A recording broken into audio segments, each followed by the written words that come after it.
بتذكر الطالب اللي كان معنا بالصف الأول على الدفعة، كيف دائما كان الأستاذ ياخذ ورقة الامتحان تاعته كنموذج للأجوبة الصحيحة. كيف كنا كلياتنا مقتنعين بأنه هذا الطالب الأول على الصف هو اللي رح يكون الأول على المدرسة والأول على الجامعة، بس رح يتخرج رح يتوظف بوظيفة الأحلام تاعته ورح ياخذ أعلى راتب. كلنا قادرين نتخيل هذا الطالب، بس بالحقيقة كبرنا واكتشفنا إنه مش بالضرورة هاي هي الحالة اللي بتصير.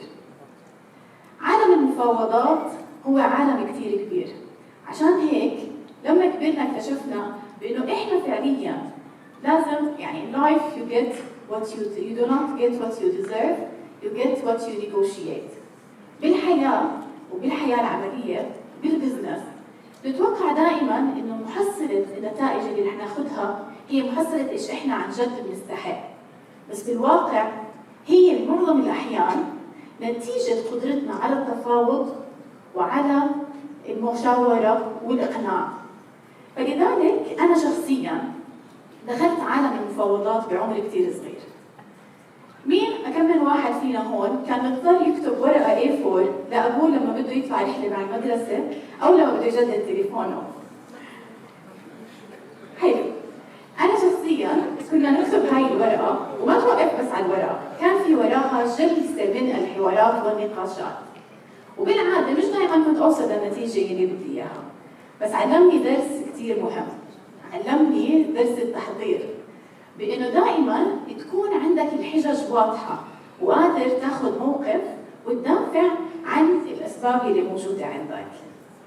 كل مرة كنت أفوت معه بالنقاش وأفوز أو نوصل لقرار يناسب الطرفين أحس بنشوة الانتصار، وصار في عندي تحدي أطور هاي المهارة، لدرجة إنه صرت أروح لما ننزل على خان الخليلي بمصر، أو حتى لما نروح على سوق الحميدية بالشام، البلد بعمان، أو حتى على جراند بازار باسطنبول، أطور هاي المهارة من خلال إني أفوت أناقش وأفاوض اللي عم يبيعوا بالمحلات، وبمعظم الأيام على أشياء أنا مش بحاجة لها، بس عشان أقدر أطور هاي المهارة. كبرت وكبرت المفاوضات وبطلت عبارة عن خصم 50% بدي إياه على جاكيت جد، صارت أسلوب حياة. واكتشفت بأنه المفاوضات كمفاوضات هي مش معركة فيها فوز وخسارة، بالعادة هي عبارة عن قدرتك على إنك ترسم وتخطط استراتيجيات بيطلعوا الطرفين منها بأفضل حل وبيطلعوا مبسوطين. كل واحد فينا كل يوم بيمر بعدد كبير من المفاوضات، يعني بالأغلب إحنا بنشوفها كنقاشات عابرة مع أشخاص عاديين بحياتنا، بس هاي النقاشات ممكن إحنا بنشوفها عادية لأنه إحنا عندنا صورة نمطية للنيغوشيتر المفاوض. لما قلت لكم تخيلوا معي في شخص عم بيفاوض، شو بتتخيلوا؟ سياسي مخضرم، بزنس مان لئيم، أو حتى موظف بياع أواعي عم بقنعك إنك تشتري بنطلون الجينز الضيق وإنه رح يرخي بعد 3 مرات بس، وبالأغلب ما رح يرخي وكلياتنا عندنا بالبيت هذا بنطلون الجينز بالخزانة. لما كبرنا صرنا إحنا كلياتنا نشوف إنه هاي المفاوضات جدا مهمة إن نفوت فيها.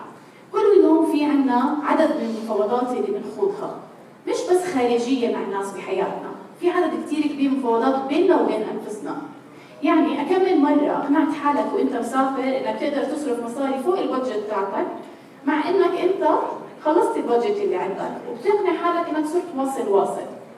هو نفس الصوت اللي بمخك بقنعك كل يوم بالليل بإنك عادي تحضر كمان حلقة من السيريز تاعتك وبكرة رح تفيق مش نعسان، مع إنه ثاني يوم بتفيق نعسان وبتوعد حالك ما تعيدها، بس بترجع بتخسر نفس جولة المفاوضات مع هذا الصوت بعد أقل من 24 ساعة. فلذلك لازم يكون إحنا عندنا قدرة إنه نطور هاي المهارة كمهارة. اليوم اسمحوا لي إني أشارك معكم 4 قصص. هاي 4 القصص أنا شخصياً طلعت منها وأثرت كتير على قدرتي على التفاوض، وبتخيل إنه أنتم كمان ممكن تأثر عليكم أو تطلعوا فيها بنتيجة تقدروا تطبقوها بحياتكم العملية. أول قصة عم نحكي عن قبل 2 سنين تقريباً، كان في عنا بالشركة بشهر 6 هيك مقابلة عمل مع أحد الأشخاص اللي مقدمين على وظيفة عنا. زي ما حكينا أنا بشتغل كاستشارات، في عندنا شركة استشارات، وبخلال جلسة العمل أو بخلال المقابلة دخل موظف على المقابلة. زي أي مقابلة بلشنا فيها بالأسئلة التقنية والأسئلة اللي عرفنا عن حالك، ليش أنت شخص مناسب لهذا البوست، شو هي المميزات والمهارات اللي موجودة عندك. بنص المقابلة اضطر إنه يحكي لي جملة توقع هذا الموظف أو هذا الشخص اللي عم بيقدم على الوظيفة إنه عم بيفيد حاله فيها، بس هي كانت جملة قلبت موازين المقابلة. حكى لي ليان أنا جاي أقدم على فرصة تدريب عندكم. كملنا المقابلة بشكل طبيعي وخلصناها مع إنه ما كان هو خريج جديد، وشفنا المهارات اللي موجودة عنده. بنهاية المقابلة لأنها كانت ثالث مقابلة معه كان لازم أشارك معه النتيجة. قلت له بناء على المقابلة اللي عملناها رح نقدم لك فرصة إنك تتدرب عندنا كمتدرب، بس بتعرف لو إنك ما جبت لي سيرة إنه بدك تتدرب عندي كمتدرب كان هذا الأوفر كان وظيفة كاملة أو كان وظيفة بشكل موظف دائم. نقص، ولهلا بتذكر نظرة على وجهه، تفرج علي قال بحكي جد ولا ممكن أغير رأيي. بس فعلياً فات على المفاوضات معي وهو معطيني الراحة التامة إني أنا شخصياً أختار الحل اللي بيناسبني لإلي أنا أكثر. مش لأنه الأشخاص اللي بيوصفوا هم أشخاص لائمين بطبيعتهم، ولا لأنه الاتش ار دائما بيروح إلى الجانب الأسوأ للموظف، بل لأنه الدروس اللي بنتعلمها بحياتنا بالعادة كثير غالية وكثير مهم نستفيد منها. يعني لولا هذا الدرس مع هذا الموظف يلي توظف عندنا كمتدرب، بحب أقول لكم بس بعد 3 أشهر ثبتناه كموظف دائم، كان إنه هو لازم يعرف إنه هو بيعاني من شيء اسمه imposter syndrome اللي هي متلازمة المحتال، اللي هي دائما في أشخاص كثير بحسوا فيها إنه أنا بحس المهارات اللي عندي ما بتكفي للوظيفة أو إني أدي الوظيفة بالطريقة الصحيحة، فبصير في عنده تحدي وإنه يقبل بأنصاف الحلول. فأهم درس never sell yourself short. ما عمرك تتوقع إنه الأشخاص المقابلين رح يخوضوا معك عمل أو إنهم رح يختاروا الأفضل لإلك على حساب الأفضل لإلهم. فلذلك دائما فكر فيها بطريقة إنه أنا شو الإشي المناسب. وتذكر شغلة كثير مهمة إنه حتى لو بعد ما خضت المفاوضات وربحت حسيت حالك مش قادر توفي بالوعد اللي وعدته، دائما في مجال لأنك ترجع تخوض المفاوضات من أول وجديد، تنسحب أو حتى إنك تقلل السعر.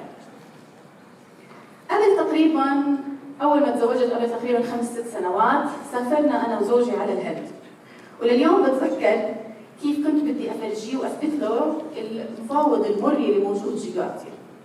فبخلال الرحلة كان في عنا بين القرى معنا سيارة، بخلال القرى شفنا قرية فيها كشك على اليمين كثير في ناس عليها ببيع بهارات هندية وشاي هندي والأشياء اللي موجودة عندهم الأصلية.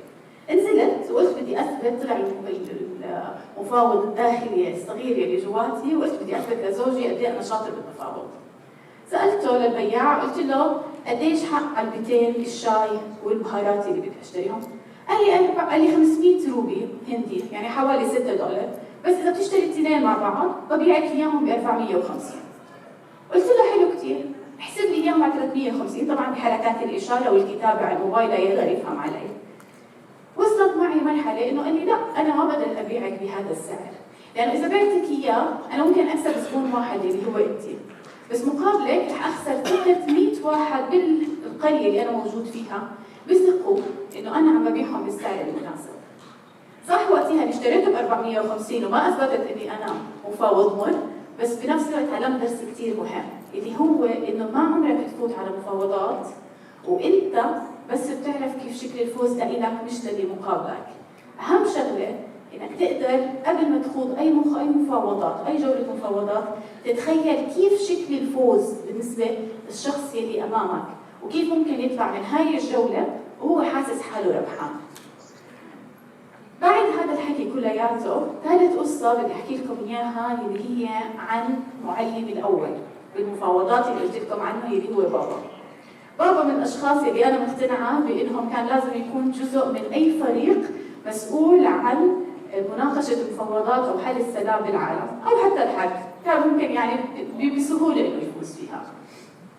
آخر جولة مفاوضات مرقنا فيها من فترة مش كثير بعيدة، قلت له وقتها إني أنا طلعت بديل كثير قوي، وبس كان بدي اياه يشاركني بالرحله تاعتي مشان اثبت له قديش طورت مواهبي ومهاراتي فيها. اخذته معي على مشوار، وهذا المحل اللي احنا كنا فيه انا كنت على اساس مسكر الديل تماما. دخلنا بغضون 5 دقائق كان عنده القدره بانه يفصل صاحب القرار عن الموظف اللي عم يبيع، وبغضون 3 دقائق على باب المحل رجع بديل احسن من اللي انا كنت خايفتها. النظره على وجهي ووجه الموظف اللي كان عم يبيع ووجه صاحب المحل لا تفسر، حتى اني اضطريت اقول له احمد ربك انك بتبيع مجوهرات، كان بدك تشوف النظره على وجه السمسار العقاري قبلك. اللي وصلنا له وقتها بانه فعليا ما عمرك تفكر انك انت سكرت جوله المفاوضات حتى لو قال لك اللي قدامك انه هذا الاوفر النهائي تاعي. دائما فكر فيها بطريقه انه انا بقدر اخذ كمان خطوه او بقدر اني اناقش. بابا من الاشخاص اللي انا دائما بساله وبحكي معه لما بدي افوت باي جوله مفاوضات بحياتي، بالذات بالامور الكبيره، وبالعاده هو اللي بيقول لي ايش احكي، او بصراحه بيقول لي ايش ما احكي. دائما عنده قناعه بانه ما النصر الا صبر ساعه، فدائما بيقول لي مع انه انا دائما بس احكي معه واطلب منه نصيحه بيكون في عندي شكوك بانه راحت البيعه ما رح يوافق على التيرمز اللي موجوده، بس فعليا كل مره بتبع نظام ما النصر الا صبر ساعه نمشي وبتسكر الديل بالطريقه يلي احنا بدنا اياها. بشغلي انا بالاستشارات بالعاده بنتعامل مع كثير كلاينتس، وهي الكلاينتس اللي بنتعامل معها العملاء بنساعدهم بانهم يطوروا استراتيجياتهم، بانهم يطوروا الاوبريشنز تاعتهم، بس وحده من الخدمات اللي بنقدمها اللي هي الفالويشن، التقييم المالي. من فتره كان في عندنا كمان بروجكت مع 2 شركاء، هدول ال2 شركاء كانت هم مهمتهم بانهم بدهم يشتروا كومبيتيتور لهم، منافس لهم بالسوق، بس المنافس ما بده يبيع البزنس تاعهم. اجوا عنا قالوا لنا قبل ما نفوت بجلسات المفاوضات معهم بدنا نقيم قديش القيمه الحقيقيه تاع هذا البزنس تاعهم. فاحنا بطبيعه عملنا ناخذ كثير امور تكنيكال، فبنروح بنقيم السعر تاع هذه الشركه. بس مش الشيء الصعب انك تعرف او تقيم قديش سعر الشركه، الشيء الاصعب انك تقنع واحد ما بده يبيع لا كومبيتيتور بده يشتري. فبنعمل ايش؟ نعمل معهم مابينج مع السياسات او استراتيجيات المفاوضات. وبما انه احنا بالاردن نعرف قديش دائما في عندنا تخوف من الشخص اللي قدامنا بده يضحك علينا، فما بنروح بس باستراتيجيه مفاوضات واحده، بنحط 3 استراتيجيات بالعاده وبنشوف ايش الاستراتيجيه الانسب اللي بتتناسب مع طبيعه الموظف او مع طبيعه الشركه اللي عم نتعامل معها. اول نحكي عنها استراتيجيه للتفاوض خضناها كانت اللي هي اسمها اكرمان. استراتيجيه اكرمان اللي هو عباره عن عميل للوكالات الاستخبارات الامريكيه، طلع بهاي الاستراتيجيه بيحكي عن 65 85 90 و100%. شو يعني هاي الارقام؟ بيقول لك اول خطوه هي عباره عن 4 خطوات. اول خطوه بدك تحدد شو هو السعر اللي انت مستعد تدفعه. يعني كل واحد فينا يفكر هون اذا بده يشتري شغله يحدد الهدف تاع هذا السعر تاعها. بعد ما يحدد السعر بيجي بيقدم اول عرض، اول عرض بيكون 65% من قيمه السعر اللي هو مستعد يقدمه. فالشركاء اللي كانوا موجودين عندنا طلعوا عند الشخص اللي بدهم يشتروا منه وعطوه عرض ب 65% اللي هو اكيد رح يرفضه. بعدين بيقولوا لك بدك تستنى 3 ايام قبل ما تطلع بكاونتر اوفر وكاونتر اوفر، عرض والعرض المقابل له. بعد 3 ايام ترجع تعطيه اوفر على 85%، الاوفر اللي وراه على 90%، والاوفر الاخير بيكون 100%. فبتوصل لنتيجه، وبالعاده بيقولوا لك بتتسكر الديل على 90% قبل ما توصل حتى على 100%.